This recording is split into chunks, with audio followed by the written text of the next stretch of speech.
Hello, this is the series of slides about patrons, and it does help to know who your patron is.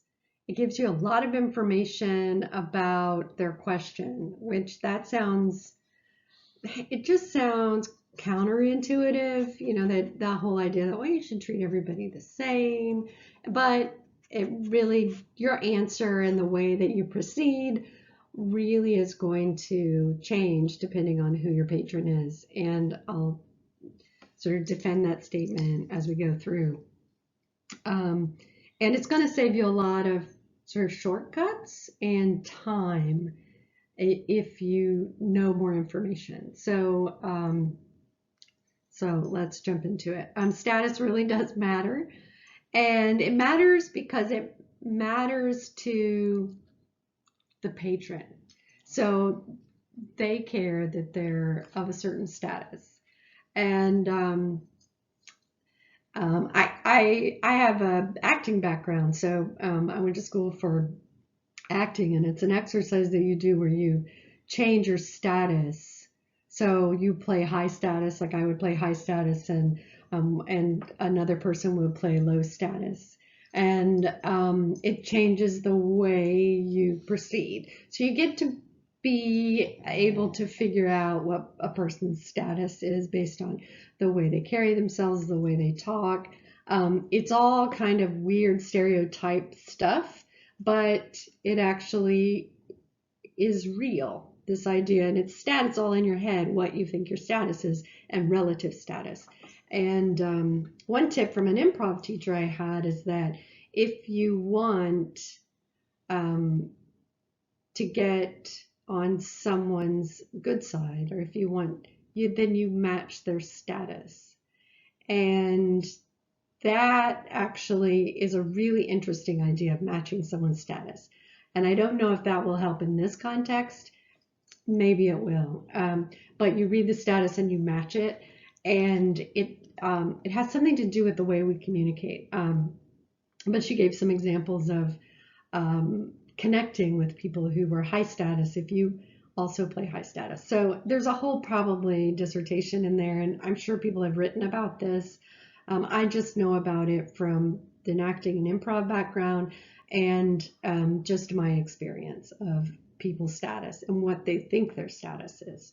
So it is always good to know. My boss always used to ask me what the status of someone was, if they were a bigwig, are they a partner, are they like, I don't like this idea that some people matter and some people don't. It goes against like my being, but it does. Some people matter more to other people, and it's just something that you should know if that's your job. And then there's low status patrons. And just know that librarians generally are low status, and I think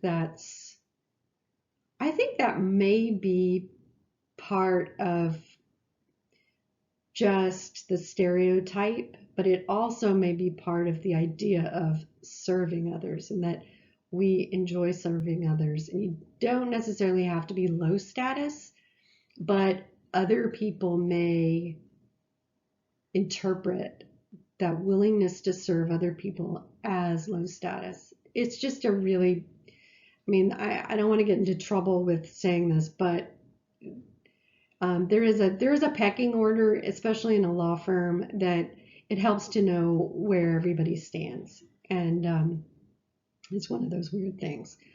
Pro se litigants, they get their own category. They can be high status or low status. It just depends on the person. Why is status important? So it's important to the patron what their status is, especially if they're a high status person. And I've mentioned this before, but you do want to try to deal directly with the person who has the information need. And a lot of times a high status person will want to interject an intermediary, and that's part of their status issues. But it's very difficult to proceed without information. And sometimes the high status patron will withhold information. I don't know if it's on purpose, but that's part of the deal. And also, you don't want to do non-work related work. So it's very important, especially if you're in a law firm or even if you're doing legal research in an academic setting.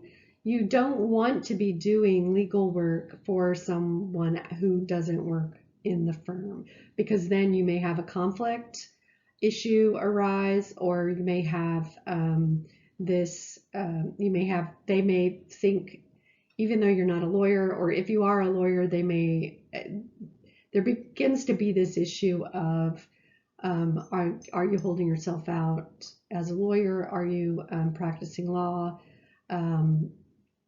It's just a little bit more tricky. So it's always good to know who you're working for and to clear that up at the beginning before you go and do a lot of work.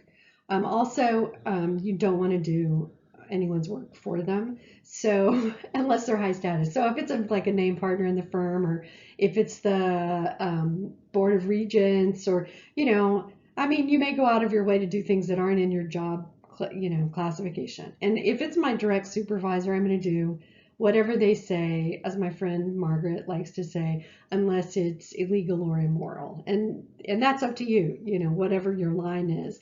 But for instance, one of the things I'm doing at work is I'm helping water the plants. And that's because the last person who was watering the plants let them almost die. And so they basically just shifted it.